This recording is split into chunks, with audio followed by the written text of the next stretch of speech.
The emergency alarm rang through the massive halls of the Galactic Council. Red lights flashed on every wall as representatives from 12 different species rushed to their seats. The great chamber buzzed with worried voices speaking in dozens of languages. Ambassador Thylex of the Althari walked quickly to his floating platform. His blue skin looked pale under the emergency lights. He had seen many crisis meetings, but something felt different today.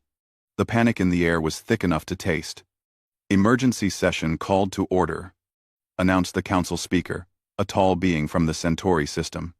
"We have received a priority distress signal from the Zelani colony world. Kepler 442b. The main screen lit up with a shaky transmission. The image showed burning buildings and people running in terror. Explosions could be heard in the background. A young Zelani woman appeared on screen, her face covered in dirt and tears. "This is Ambassador Yerim from New Harmony Colony," she said, her voice breaking. "We are under attack by Void Reaper ships. They came without warning. Our defense grid is destroyed. Civilian areas are being bombed. We have no military to fight back. Please, someone help us." The transmission cut to static. Silence filled the great chamber. Ambassador Thylex felt his stomach drop. The Void Reapers were the nightmare that kept peaceful species awake at night. They were raiders who destroyed entire worlds for sport. No one had been able to stop them. "How many ships?" asked Representative Cora from the Epsilon Alliance. "Our sensors detected 47 Void Reaper vessels," reported the military advisor. "All heavy cruisers and destroyers. The Zelani have no way to fight back." "Where is Kepler 442b located?" asked another representative. The star map appeared on screen. A collective gasp went through the chamber. "That system is in Sector 7, said Representative Cora. "The Human Protection Zone." More murmurs filled the room. Ambassador Thylex nodded slowly. He had hoped someone else would notice first. The Human Protection Zone was something no one talked about openly. It was a region of space where humans lived and worked. Most council species avoided it. There were stories about humans, but no one knew if they were true. "Our nearest fleet is 3 weeks away," reported Admiral Zelkon, the military commander. "Even at maximum speed, we cannot reach them in time." Ambassador Yerim's face appeared on screen again. This time she was hiding behind rubble. Explosions were much closer now. "Please," she whispered. "They are moving toward the schools. The children are trapped. Someone has to help us." The transmission ended. The chamber erupted in arguments. Everyone spoke at once. Some representatives demanded immediate action. Others worried about sending ships into unknown space. The military advisors explained why their fleets could not respond quickly enough. "We have treaties with the Zelani," shouted Representative Cora. "We cannot abandon them." "But what can we do?" replied another. "Our ships are too far away. By the time we arrive, there will be nothing left to save." Ambassador Thylex stood up. His platform rose higher so everyone could see him. "There is one option we have not discussed," he said. The chamber grew quiet. "The humans," he continued. "Kepler 442b is in their protection zone. If anyone can respond quickly, it would be them." Uncomfortable silence followed. Many representatives looked at their desks. The topic of humans made everyone nervous. "What do we know about human military capabilities?" asked Representative Cora. The military advisor cleared his throat. "Very little, I am afraid. They keep their ships hidden.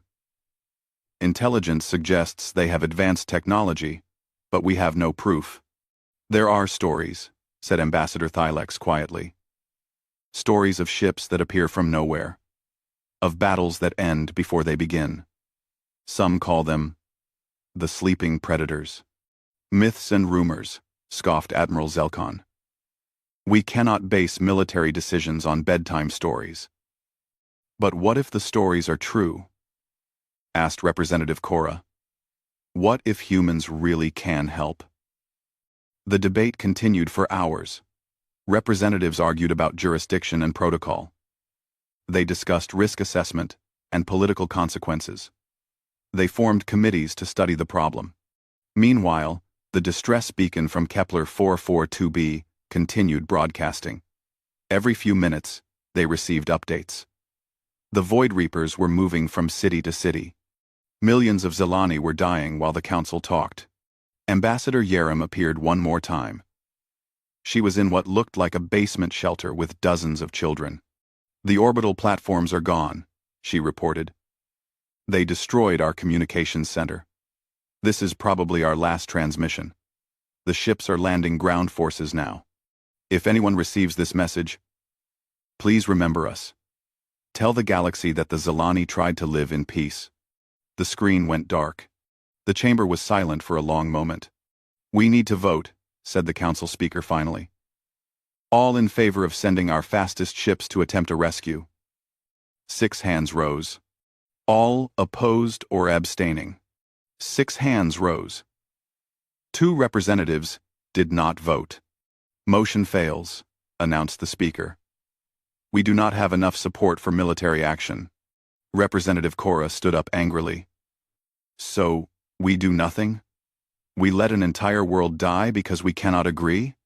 Our ships cannot arrive in time anyway," said Admiral Zelkon. "It would be suicide to send them." Ambassador Thylex looked at the star map still showing on the main screen. Somewhere in that distant system, innocent people were dying. The Council, with all its power and wisdom, could do nothing but watch. The emergency beacon continued its automated broadcast. It would keep calling for help long after there was no one left to save.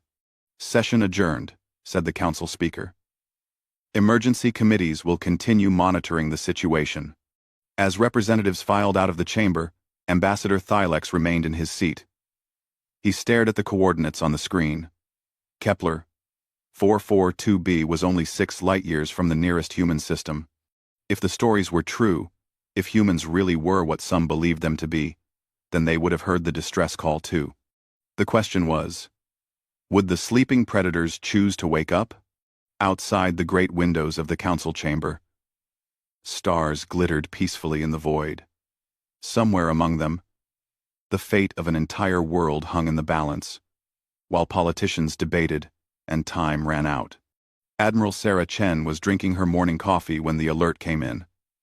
The priority signal made every screen in Terra Naval Command flash red.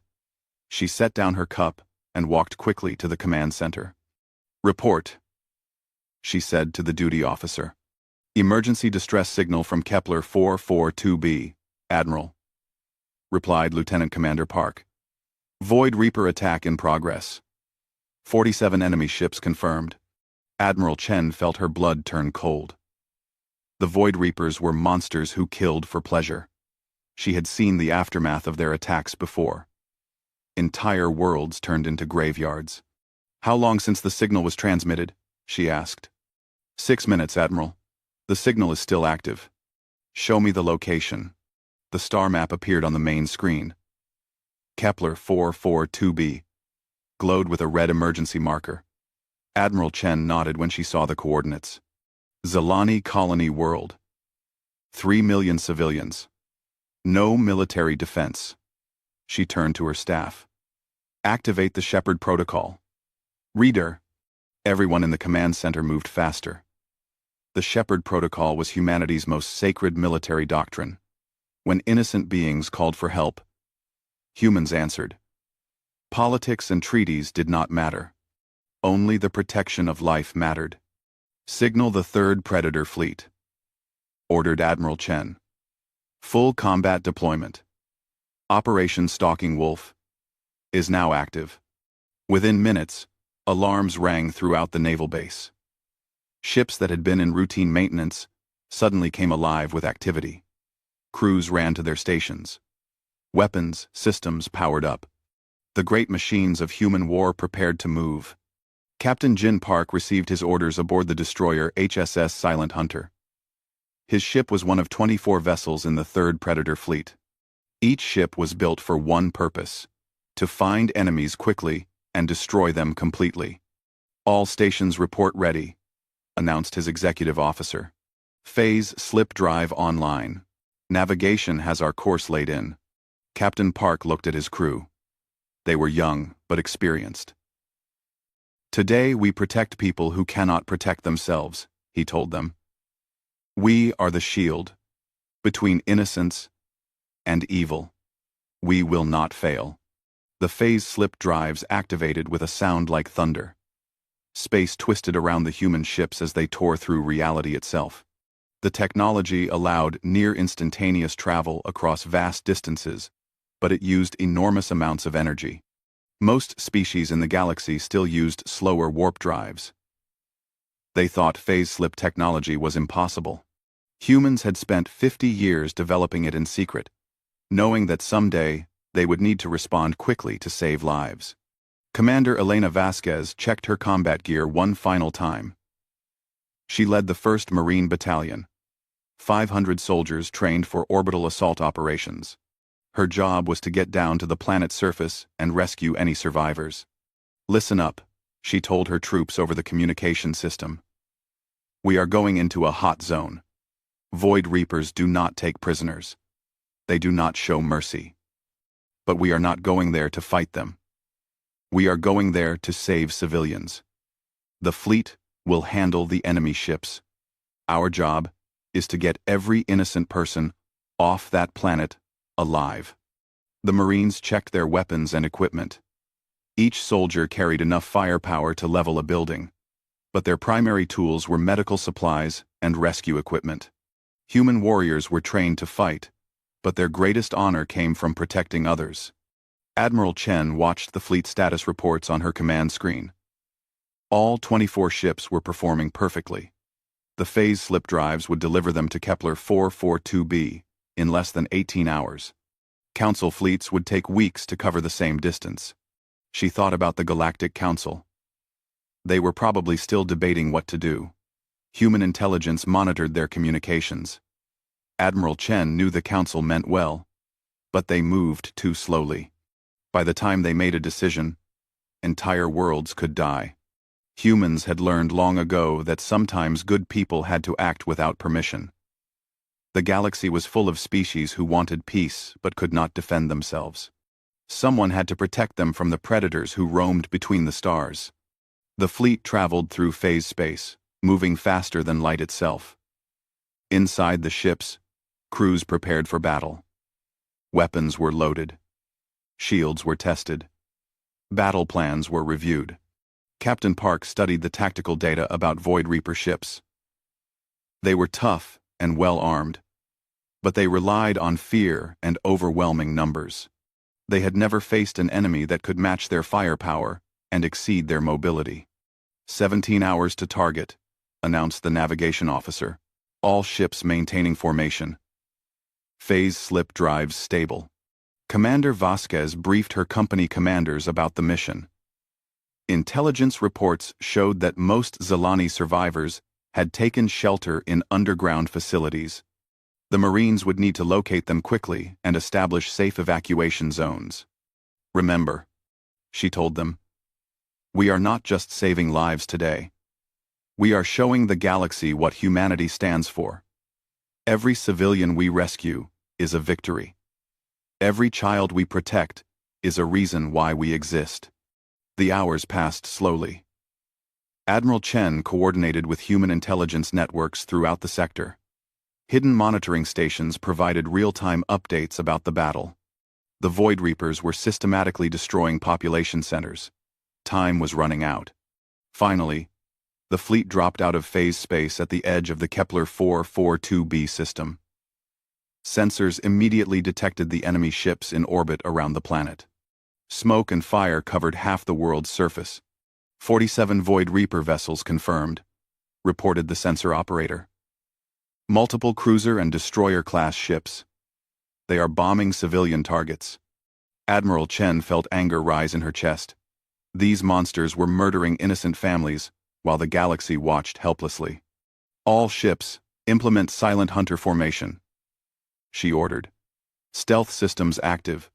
We go in quiet and hit them hard. The human ships vanished from sensors as their stealth technology engaged. Advanced cloaking fields made them invisible to enemy detection. The third predator fleet moved through space like ghosts, closing in on their prey. Below on the planet's surface, Ambassador Yareem huddled with a group of children in a bombed shelter. The building shook as another explosion went off nearby.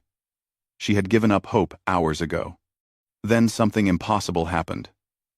A new signal appeared on her communication device.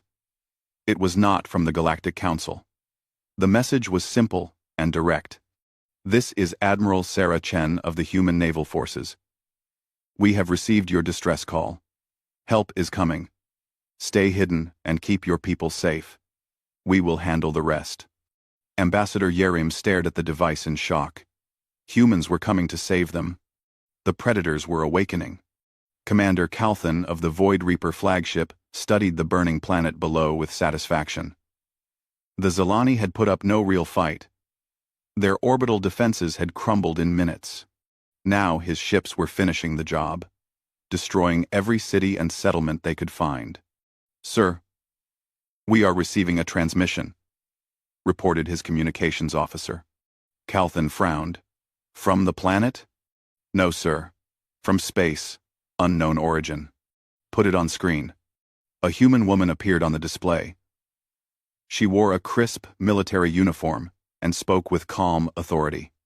"This is Admiral Sarah Chen of the Human Naval Forces. You are attacking innocent civilians under our protection. Withdraw your ships immediately, or we will destroy you." Calthan stared at the screen for a moment, then began laughing. His bridge crew joined in. They had never heard of humans before. But clearly these creatures did not understand who they were dealing with. "Humans," he said mockingly. "Another weak council species, trying to play soldier. Tell me, Admiral, how many ships do you have? 5? 10? 24 warships currently targeting your fleet," Admiral Chen replied. "You have 30 seconds to begin withdrawing." Calthan laughed harder. 24 ships? We have 47. Your mathematics is as weak as your species appears to be. 29 seconds. Admiral Chen said calmly. "I will give you a chance to run away, little human." Calthan sneered. "Take your toy ships and leave before we add your bones to this world's ashes." The transmission ended. Admiral Chen turned to her tactical officer aboard the command ship HSS Apex Predator. "All ships report ready status." "Fleet in position, Admiral. Targets acquired." "Execute stalking wolf pattern. Show them what real predators look like." Space around Kepler 442b suddenly filled with human warships. 24 vessels appeared from nothing as their stealth systems deactivated. They had surrounded the Void Reaper fleet without being detected. Calthan's jaw dropped as his sensors registered the new contacts. These ships were unlike anything he had seen before. They moved with perfect coordination, like a pack of hunting animals. "Emergency maneuvers," he shouted. "All ships, defensive formation." But the human fleet was already moving.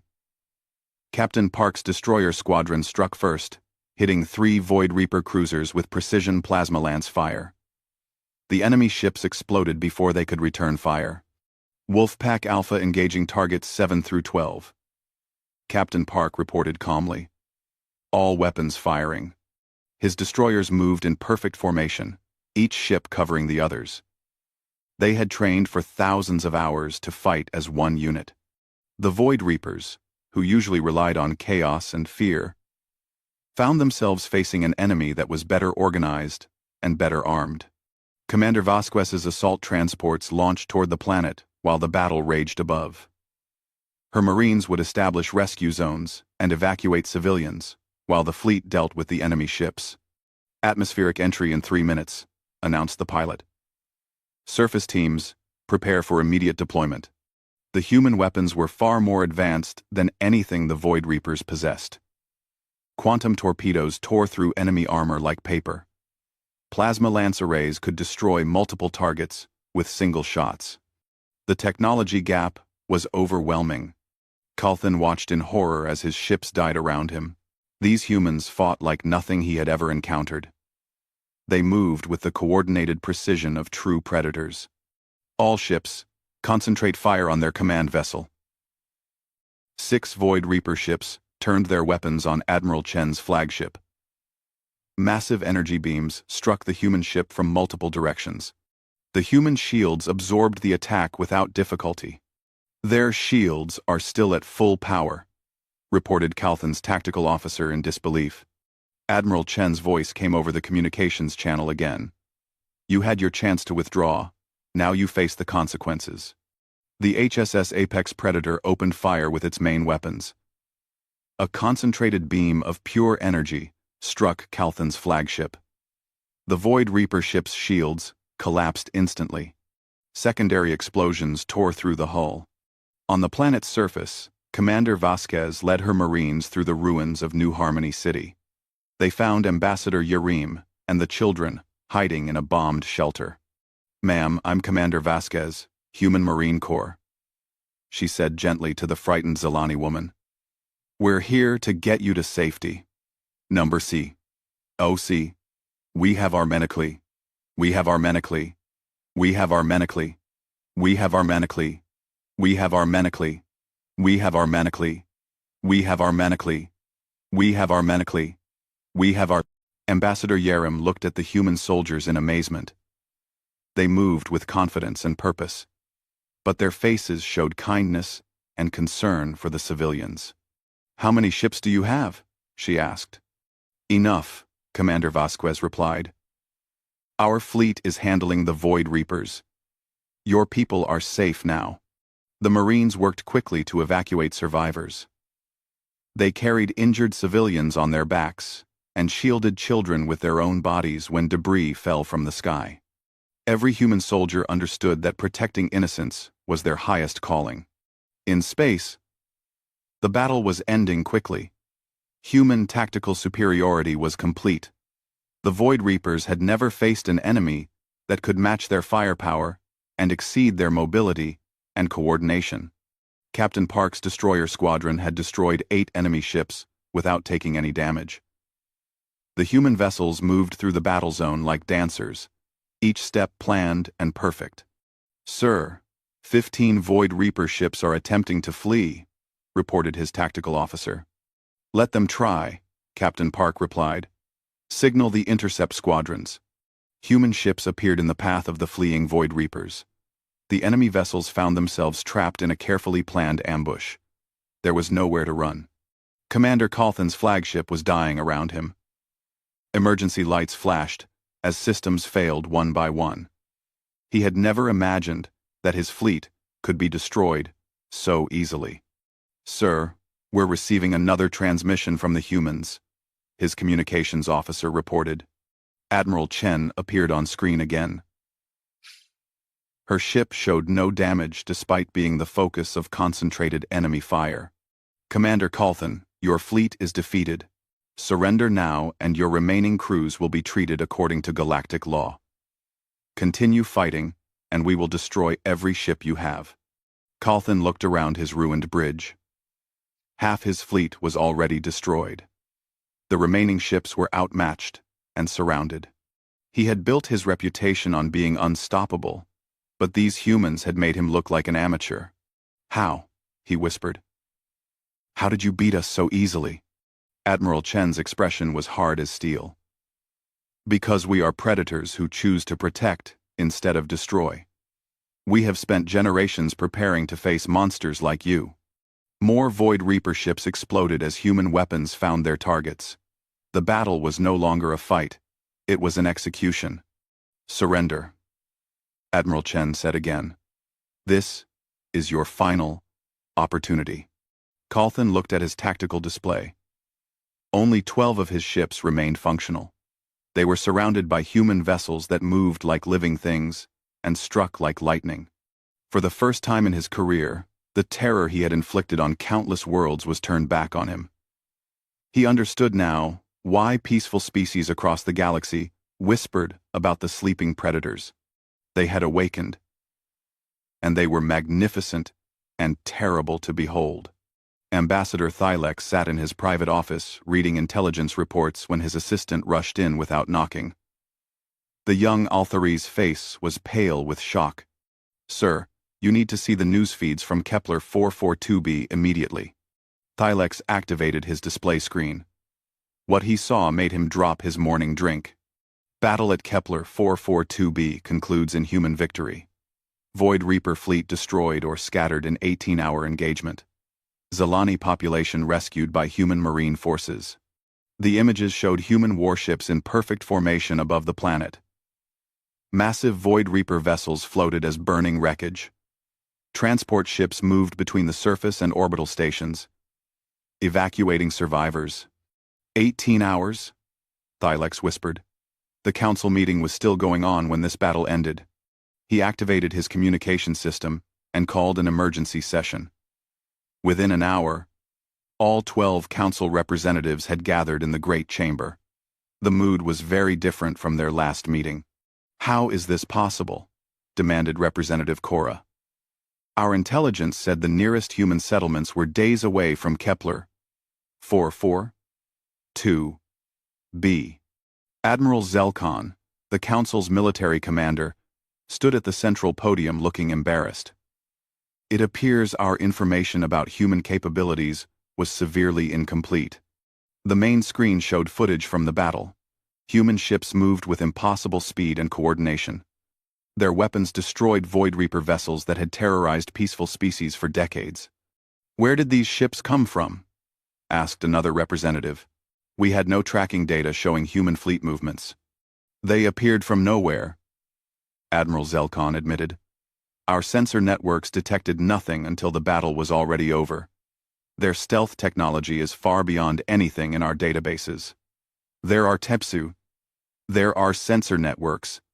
Ambassador Thylex reviewed classified files on his personal tablet. Information he had been authorized to access only in extreme emergencies. "I request permission to share restricted intelligence with the full council," he said formally. "Permission granted," replied the council speaker. Thylex stood up, his expression grim. "The humans have been protecting innocent species throughout this sector for over 30 years. We just never knew it was them." Shocked silence filled the chamber. Remember the mysterious rescue of the Epsilon mining colonies from pirate raids 5 years ago? That was humans. The supply shipments that saved the Tau refugees during their civil war? Human vessels. The unknown force that drove off the hegemony attack on Proxima Station? Human intervention. Representative Cora leaned forward in her seat. "Are you saying humans have been conducting military operations throughout council space without authorization?" "I am saying they have been saving lives while we debated procedures," Thylex replied. "Every incident of unexplained assistance to peaceful species can now be traced to human activity." The chamber erupted in arguments. Some representatives were angry about unauthorized operations in their territory. Others were amazed that humans had been secretly protecting their citizens. Admiral Zelkon activated additional displays, showing tactical analysis of the Kepler 442b battle. "Look at their coordination. Look at their weapon efficiency. This fleet destroyed 47 Void Reaper ships while taking 0 casualties. 0. "How advanced is their technology?" asked Representative Cora. "Based on this engagement, at least 50 years ahead of our best military hardware. Possibly more." Ambassador Yareem's image appeared on the communication screen. She was aboard a human medical ship, receiving treatment for her injuries. Behind her, Zelani civilians were being cared for by human medical teams. "Representatives of the Galactic Council," she began. "I am speaking to you from the human hospital ship, Mercy's Light. These people arrived when we had given up hope. They fought an enemy we thought was invincible. They risked their lives to save ours." Her voice grew stronger as she continued. "The humans asked for nothing in return. They wanted no territory, no resources, no political advantage. They came because we needed help, because it was the right thing to do." The transmission showed human Marines carrying injured Zelani children to safety. Human medical officers working alongside Zelani doctors to treat the wounded. Human engineers helping to rebuild damaged infrastructure. "These are not conquerors," Ambassador Yareem said. These are guardians. Representative Cora stood up slowly. What do we know about human political structure? Do they have a unified government? Admiral Zelkon consulted his data files. Intelligence suggests a federal system with strong central military command. They call their organization the Terran Federation. Population estimates suggest over 20 billion humans across multiple star systems. 20 billion? Another representative gasped. How did we miss a civilization that large? They wanted to remain hidden, Thylex explained. Our intelligence indicates they have been observing galactic politics for decades, waiting to see what kind of neighbors we would be. The council speaker activated his ceremonial gavel. This brings us to the central question. What is our official response to human military intervention in council space? The debate that followed lasted for hours. Some representatives wanted to demand explanations from human leadership. Others proposed immediate alliance negotiations. The military advisors warned that humans might not welcome council oversight of their operations. They ignored our territorial boundaries, argued one representative. They acted without consulting local governments. They saved 3 million lives while we argued about jurisdiction, countered Representative Cora. Ambassador Thylex accessed more classified files during the debate. The deeper he looked, the more impressive the human operation became. Council members, he announced. I have additional information that affects this discussion. The chamber grew quiet. Human intelligence networks have been monitoring threats throughout this sector.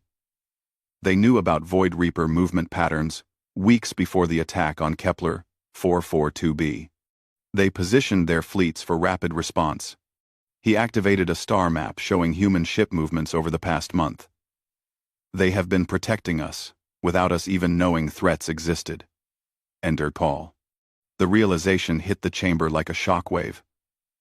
Humans had not just responded to one emergency.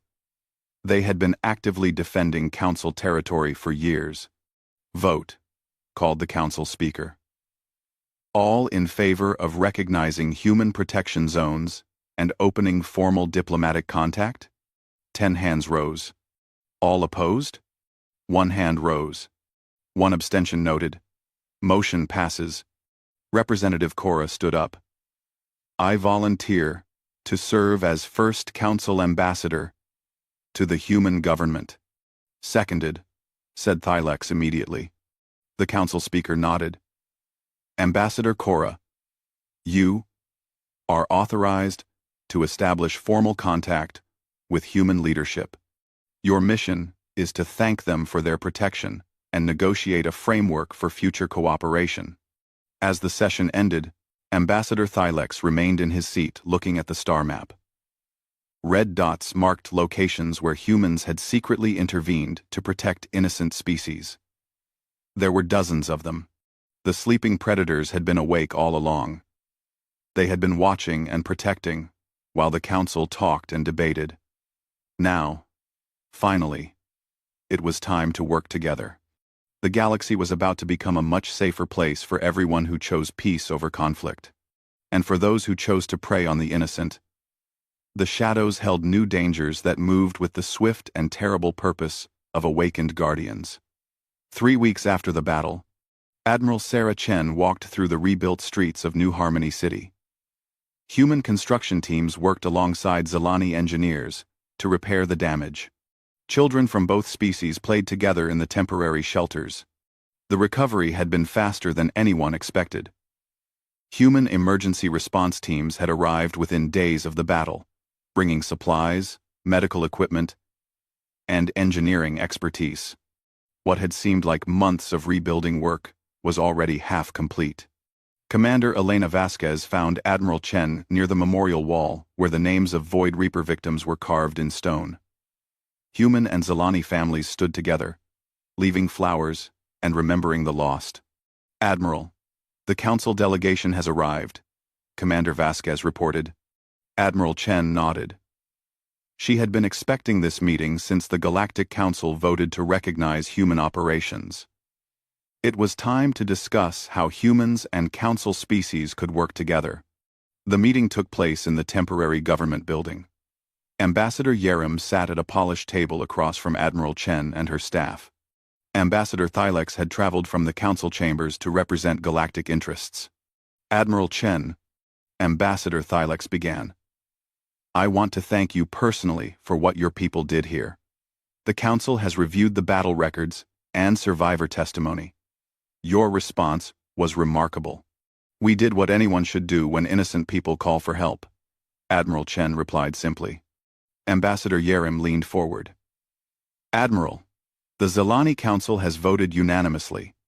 We formally request human protection for our remaining colonies. We offer our system as a base for your operations. Admiral Chen considered the proposal carefully. We appreciate the offer, Ambassador Yerim. Human policy is to protect those who cannot protect themselves. We would be honored to help defend your people. Ambassador Thylex activated a holographic star map showing human protection zones and council territory. Admiral, our intelligence indicates your forces have been active throughout this sector for many years. That is correct, Admiral Chen confirmed. We have been monitoring threats and responding when peaceful species needed help. Why did you not contact the council directly? Admiral Chen's expression grew serious. We watched the council for decades. We saw good intentions but slow action. We saw committees and debates while people died. We decided to act first and seek permission later. Ambassador Thylex nodded slowly. A fair assessment. The council recognizes that bureaucracy can prevent effective action. We would like to propose a new arrangement. He activated additional displays showing proposed cooperation agreements. Formal recognition of human protection zones. Shared intelligence about regional threats. Joint response protocols for emergency situations. What about jurisdiction? Asked Admiral Chen. Council species are concerned about human operations in their territory. Any species can request human assistance through the Council, Ambassador Thylex explained. For immediate threats, humans are authorized to respond first and coordinate with local authorities afterward. Admiral Chen looked at her staff officers. Captain Park and Commander Vasquez both nodded approval. This arrangement would let humans protect innocent species while respecting Council authority. We accept the proposal, Admiral Chen said. With one addition. Any species has the right to refuse human protection. We will not force our help on those who do not want it. Agreed, Ambassador Thylex replied immediately. A communication alert sounded in the meeting room. Captain Park checked his tactical display and frowned. Admiral, we are receiving distress signals from 3 different systems. Pirate raids against the Centauri colonies. Slavers attacking freight convoys near Vega. Unknown hostiles threatening the research station at Wolf 359. Admiral Chen stood up. How many ships do we have available for immediate deployment? The 7th Fleet is on patrol in Sector 4. The 12th Fleet just completed training exercises. Both are ready for combat operations. Ambassador Thylex watched the human officers coordinate their response with professional efficiency. Within minutes, they had developed plans to address all 3 emergencies simultaneously. This is how it should work, he said with admiration. Fast decisions. Immediate action. Lives saved. Admiral Chen turned to him. Ambassador, would you like to observe human rescue operations firsthand? Your transport can follow our ships to the Centauri colonies. I would be honored. Over the following months, the new cooperation agreement proved highly successful. Human fleets responded to emergencies throughout Council space, while local governments coordinated refugee assistance and long-term recovery. The galaxy's most dangerous predators learned to avoid regions under human protection.